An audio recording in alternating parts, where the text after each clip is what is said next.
소명과 사명이라는 제목으로 하나님의 말씀을 나누도록 하겠습니다. 소명이 있어야 사명이 있는 거죠. 하나님의 부르심이 있어야 하나님께서 맡겨주신 임무, 사명이 주어지는 건데요. 예레미야의 소명과 사명을 우리가 살펴보면서 우리의 소명에 대해서 다시 확인하고 우리에게 맡겨주신 임무, 사명이 무엇인지 그 사명을 감당하는 우리의 믿음의 태도가 어때야 되는지에 대해서 이 시간에 간략하게 살펴보기를 원하는데요. 예레미야가 선지자로 부름을 받아서 하나님께서 맡겨진 사명을 감당하게 되는데요. 예레미야가 어떻게 하나님의 부르심을 받았는지 오늘 본문에서 특별하게 저의 눈에 들어온 문구가 무엇이냐면요. 본문 구절 가운데 이런 구절들이 반복적으로 등장하는데요. 4절에 보면 여호와의 말씀이 내게 임하니라. 5절에도 보면 여호와께서 내게 이르시되, 그리고 11절에도 보면 여호와의 말씀이 또 내게 임하니라.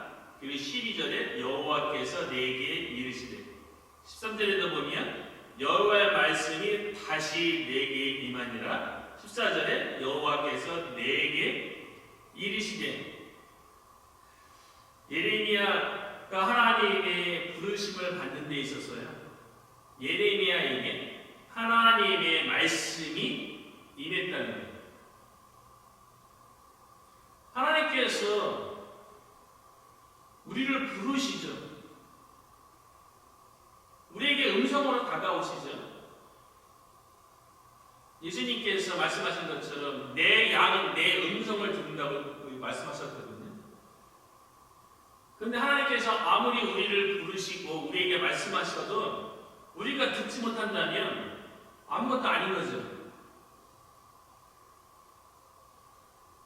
예레미야의 부르심을 받는 장면 속에서 하나님의 말씀이 예레미야에게 임하니라. 그것도 한 번이 아니고요. 또 그리고 다시라는 그 부사를 통해서 참 예레미야가 하나님과 친밀한 교제 가운데 있었구나. 영적으로 깨어 있었구나. 그러니까 하나님께서 부르셨을 때에 그 음성에 반응할 수 있었고 하나님의 말씀이 임하는 것을 예레미야는 알았다는 거예요. 저와 여러분이 하나님의 자녀로 예수님의 양 아니겠어요? 그렇다면 목자의 음성을 들어야죠. 그렇다면 목자가 우리에게 주시는 말씀이 우리 가운데 임해야 되죠. 우리가 11월을 시작하면서 예레미야처럼 하나님과 친밀한 교제가 있는, 하나님과 늘 가까이에 있는, 그 하나님으로부터 들려지는 음성을 들을 수 있고 하나님의 말씀이 이 한 달을 우리가 살아가는 동안에 말씀이 임해서 그 말씀이 우리의 삶을 이끌어가고 우리에게 임한 그 말씀 가운데 순종할 수 있는 저와 여러분이 되기를 축원합니다. 예레미야가 어떠한 상황 가운데 있었길래 하나님의 말씀이 임할 수 있었을까? 그것도 반복적으로 임할 수 있었을까? 그것은 예레미야의 신앙생활의 환경에서 발견할 수 있는데요. 1절에 보면 베냐민 땅 아나돗의 제사장들 중 hil기야의 아들 예레미야의 만행이라. 예레미야의 환경을 보니까요, 아버지가 제사장들 중에 한 분이었던 거예요.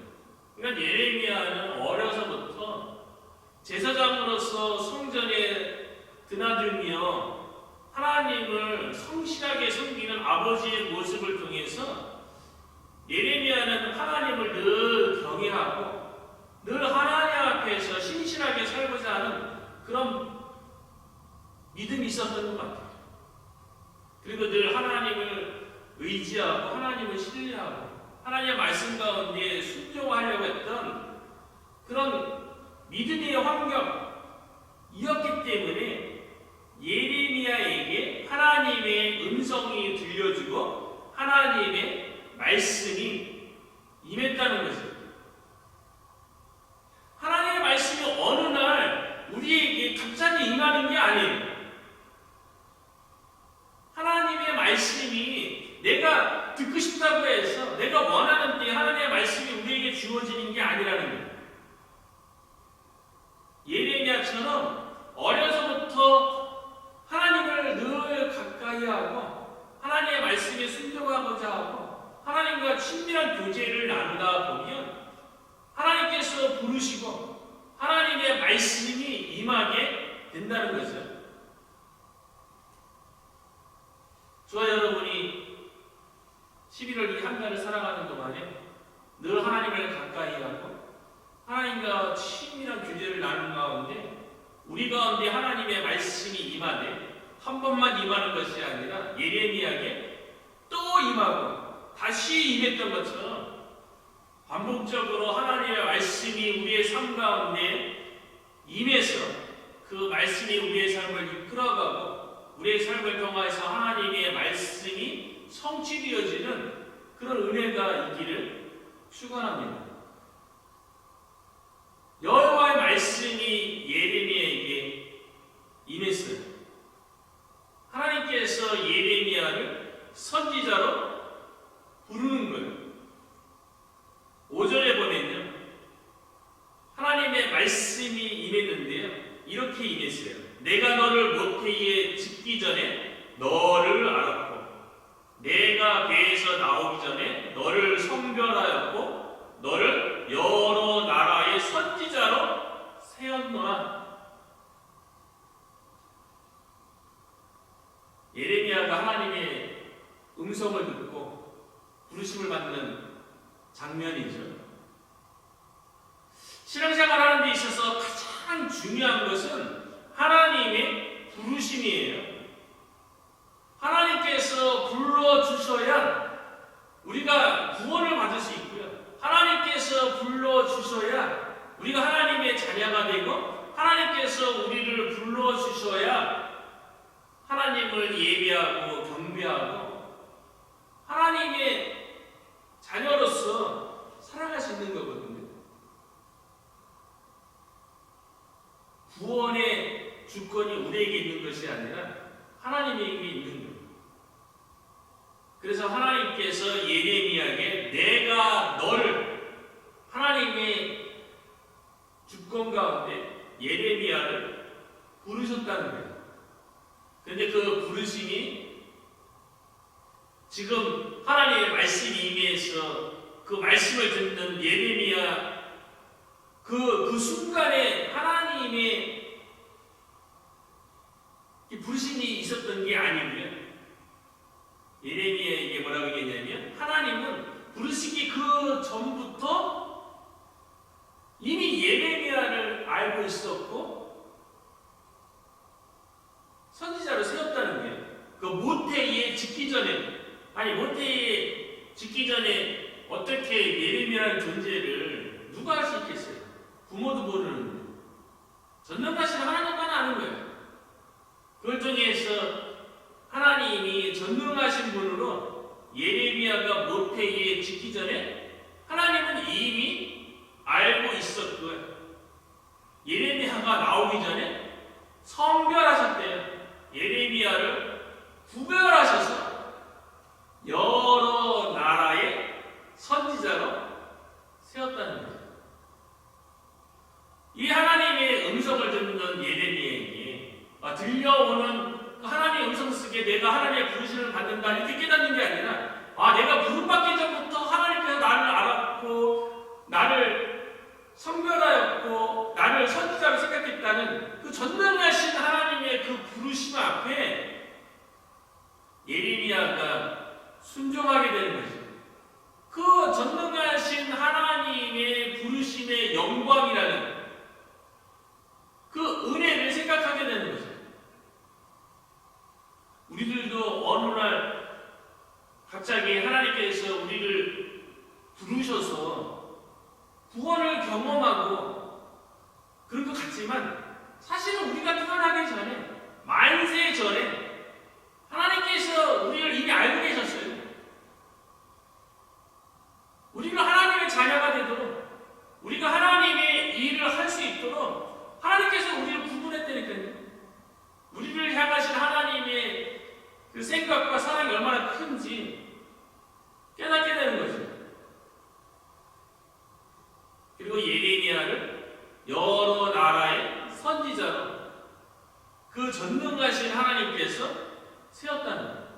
저와 여러분도 마찬가지 아니겠어요?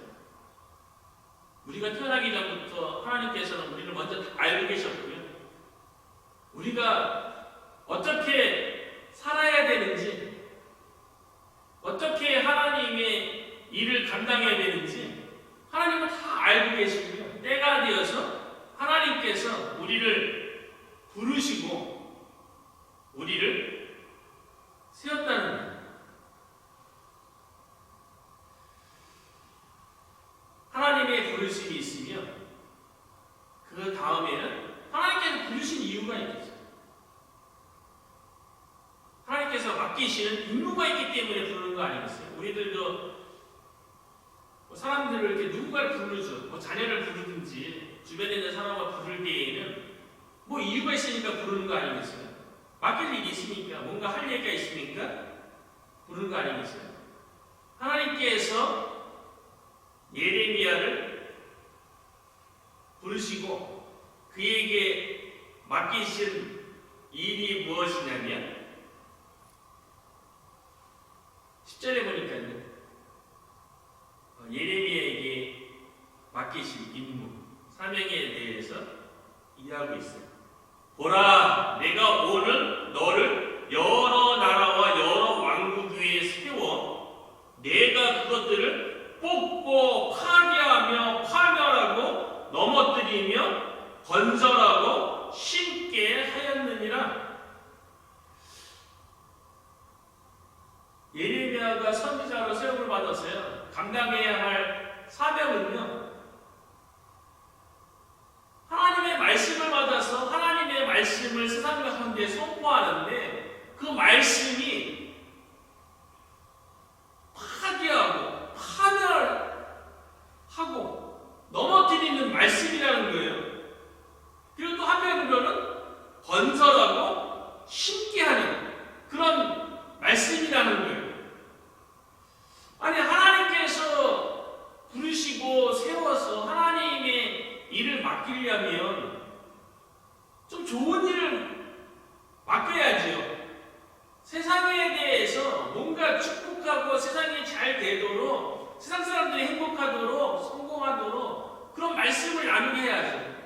그런데 예레미야가 맡겨진 임무가 세상에 대해서 부정적인 메시지를 먼저 내는 거예요. 그 다음에 긍정적인 메시지를 선포하는 거라는 거죠. 우리가 잘 알고 있는 것처럼 예레미야가 선포했던 메시지의 핵심이 무엇입니까? 하나님의 백성인 유다가 멸망한다는 거예요. 바벨론에게 멸망한다는 거예요. 그리고 바벨론을 괴롭혔던 아수르와 바벨론, 그 주변에 있는 모압과 암몬, 그 나라들에 대해서도 하나님께서 심판하신다는 메시지를 선포하는 거예요. 아니, 하나님이 심판하고 하나님께서 멸망시킬 거라는 그 메시지를 선포하는 것이 얼마나 부담스럽습니까? 사람과의 대화 속에서도 부정적인 말 하는 것 듣기 좋은 사람이 어디 있겠어요? 그럼에도 불구하고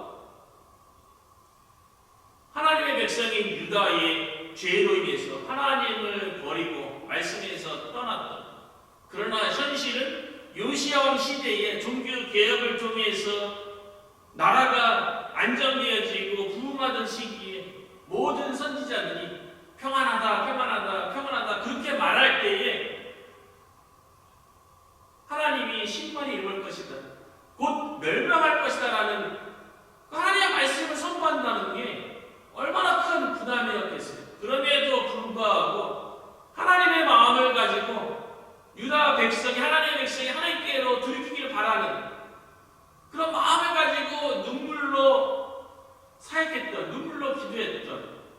그래서 예레미야 선지자를 눈물의 선지자라고 얘기하고요.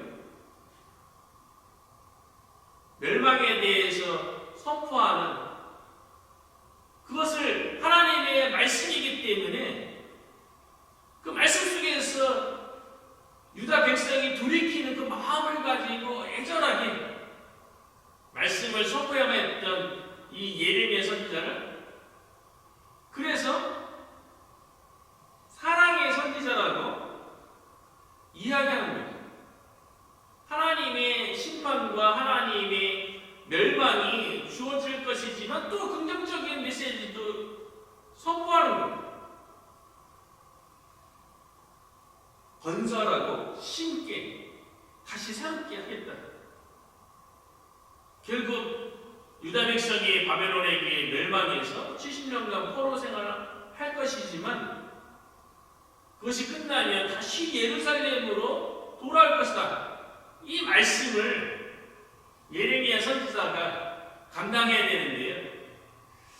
오늘날 우리들도 우리에게 맡겨진 사명, 예수님께서 지네들에게 주어진 대표적인 사명이 예레미야가 선포했던 그 사명과 별반 다르지 않습니다. 지네들에게 너희는 세상의 빛이다, 세상의 소금이다 이런 말을 하고요. 예수님께서 마지막으로 제자들에게 주신 말씀도 너희는 온 천하에 대해 다니며 만민에게 복음을 전파하라 그렇게 말씀하는데요.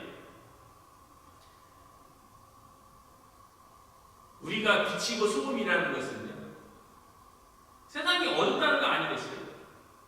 세상에 부패했다는 거 아니겠어요? 그리고 복음을 선포한다는 것 자체가 좋은 의미만 있는 게 아니에요. 복음을 받아들이지 않으면 그 메시지 속에는 부정적인 메시지가 있는 거예요. 복음을 받아들이지 않으면 사망이라는 거예요. 복음을 받아들이지 않으면 영벌이라는 거예요. 지옥이라는 거예요.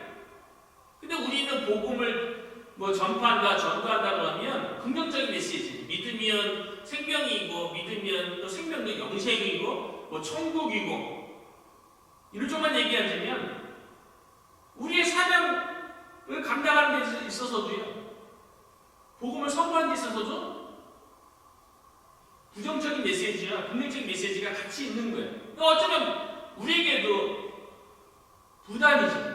감당하기 힘들죠.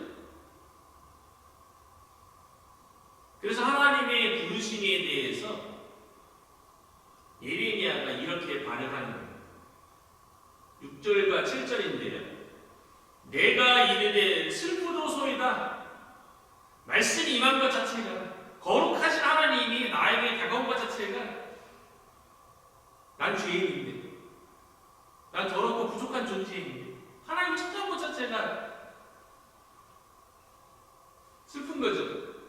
주 여호와여 보소서, 나는 아이라 말할 줄을 알지 못하나이다. 하나님의 부르심 앞에서요, 어떤 인간이 하나님의 그 부르심 앞에 하나님 저는 잘할 수 있어요, 저는 잘 감당할 수 있어요 라고 감히 얘기할 수 있는 사람이 누가 있겠어요? 전능하신 하나님 앞에 상대적으로 작아지는 거 아니겠어요? 아무것도 아닌 거죠. 먼지와 같은 존재가 우리들 아니겠어요? 그래서 하나님의 말씀이 임하는 그 상황 가운데 예레미야가 나는 아이라 말할 줄을 알지 못하나이다.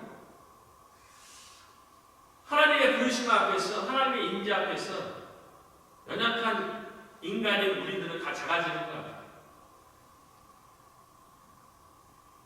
모세도 시내산에서 거룩하신 하나님의 임재 앞에서 하나님의 말씀이 주어졌을 때 모세의 반응도 똑같았죠. 예레미야처럼 내가 누구입니까? 내가 누구간데 이집트의 왕 바로에게 가면 이스라엘 민족을 인도해낼 수 있겠습니까? 내가 누굽니까? 우리들도 우리의 생각과 우리의 간정으로 하나님 앞에 서게 되면 우리의 모습 참 초라해요.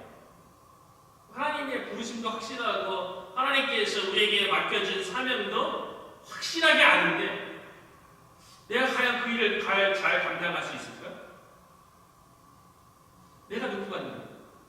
난 아이인데, 난 연약한 존재인데 잘 감당할 수 있을까? 우리들에게도 현실적인 벽 앞에서 여러 가지 문제의 직면에서 잘하고 있는 건지, 하나님의 사역을 잘 감당하고 있는지 의문이 들 때 한두 번이 아니죠. 그러할 때 하나님께서 우리에게 주시는 예레미야에게 주었던 위로와 격려의 말씀이 있는데 그게 7절이에요. 여호와께서 내게 이르시되. 우리가 힘들고 어려울 때요, 우리를 위로하고 격려하고 우리를 세우고 우리가 소망을 발견하고 다시 도전할 수 있는 그 힘은 하나님으로부터 주어지는 거예요. 여호와께서 내게 이르시되. 여호와께서 저와 여러분에게 이르시되, 그 말씀이 있어야 되는 거예요. 말씀이 힘인 거예요. 예레미야에게 주어진 하나님의 위로와 격려, 힘이 되는 말씀이 무엇이었냐면요, 너는 아이라 하지 말고 내가 너를 누구에게 보내든지 너는 가며 내가 내게 무엇을 명령하든지 너는 말할지니라.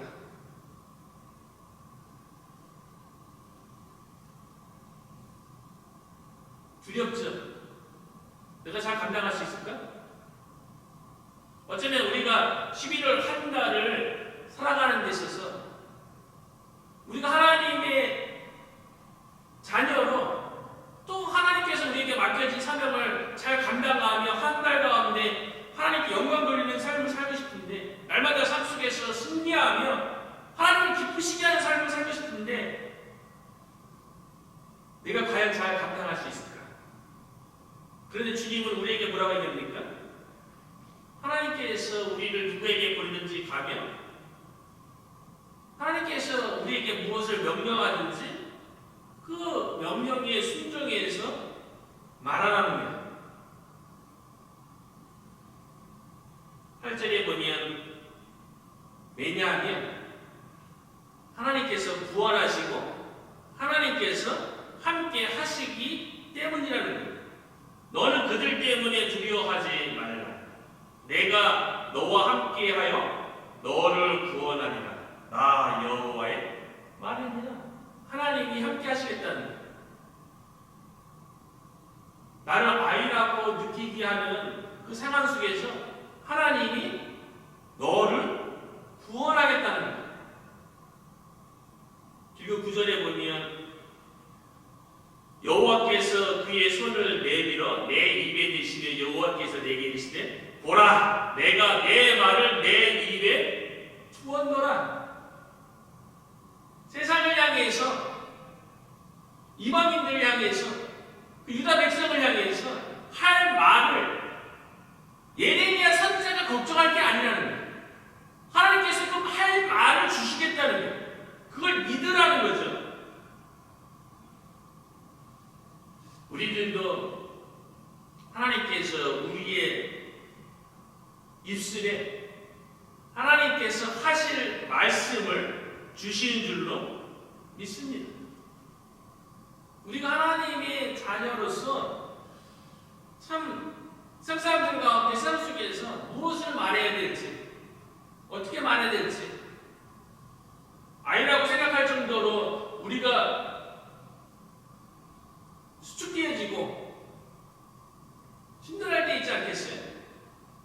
그런 나 자신을 바라보지 말고 우리의 입술 속에 말씀을 주시는 그 하나님을 바라보라는 거예요. 하나님께서 말씀을 주신다는 거예요. 예레미야 선지자에게 주셨던 하나님의 말씀이요, 두 가지 환상으로 보여주는데, 첫 번째 하나의 환상은 살구나무 가지의 환상이, 그래서 11절에 보면 여호와의 말씀이 또 내게 임하니라. 이르시되 예레미야야 내가 무엇을 보느냐. 내가 대답하되 내가 살구나무 가지를 보나이다. 하나님께서 살구나무 가지 환상을 통해서 하나님의 말씀이 예레미야에게 임했어요. 그것이 할 말이에요. 그 살구나무 가지의 의미가 무엇이냐면 12절에 나와 있는데 여호와께서 내게 이르시되 내가 잘 보았도다. 이는 내가 내 말을 지켜 그대로 이루며 함이라. 하나님께서 입술해 주시는 그 말은 반드시 그대로 이루어진다는 거예요.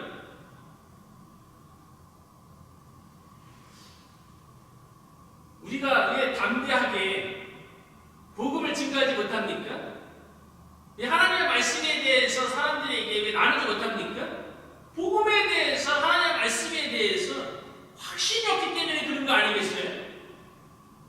내가 이 나눈 말씀이 상대방을 살리고 세우고 그런 말씀에 대한 확신이 없으니까 사실은 이 말씀 들으면 이 복음 전하면 상대방이 싫어하지 않을까? 거부하지 않을까? 더 나아가서 나를 미워하지는 않을까? 나와의 관계가 어려워지거나 힘들어지지 않을까? 그런 두려움 때문에 사실 복음도 못 전하고 하나님의 말씀도 못 전하는 거 아니겠어요? 예레미야 선지자도 마찬가지예요. 하나님의 말씀을 선포하는데 백성이 안 들으면 어떡합니까? 이방 나라들이 무시하면 어떡합니까? 그거는 인간적인 생각이죠. 하나님께서 주신 말씀은 반드시 이루어진다는 것을 예레미야 선지자라고 신기하기 위해서 살구나무 가지 환상을 보였다는 거예요. 이 살구나무가요, 겨울에도 이렇게 꽃이 피는 그 살구나무의 히브리의 뜻 속에 끼어 있다. 이런 의미가 있다는 거예요. 살구나무 가지가 하나님으로부터 주어지는 말씀이 살아있다는 거죠. 그리고 또 하나의 하나님께서 환상을 통해서 말씀이 임했는데 끓는 가마를 보여주는 거예요. 13절이죠. 여호와의 말씀이 다시 내게 임하니라. 이르시되 내가 무엇을 보느냐. 대답하되 끓는 가마를 보나이다. 그 윗면이 북에서부터 기울어 졌나이다. 끓는 가마, 펄펄펄 끓는 가마가 보였어요. 근데 북으로부터 그게 기울어진 거예요. 재앙이죠, 재앙. 하나님의 심판이 임할 것에 대해서 하나님의 말씀이 주어졌다는 거예요. 끓는 가마가 북으로부터 기울어지는 이 환상처럼 유다 백성은 북으로부터 아수르에 의해서 그리고 바벨론에 의해서 반드시 죄악이 임해서 하나님의 심판을 받게 될 거라는 말씀을, 그 사명을 예레미야 선지자가 감당하게 되었는데, 우리가 살아가는 이 시대 속에서도 우리가 감당하는 사명도 마찬가지인 것 같아요. 하나님의 말씀은 반드시 성취될 거예요. 온 천하에 다니며 만민에게 복음을 전파하라. 그리고 우리가 요한계시록을 통해서 예수님께서 부름 타시고 다시 올 것에 대해서 이미 말씀하셨어요. 그때가 점점 가까이 오고 있는 거예요. 우리가 예레미야 선지자처럼 아이라 하지 말고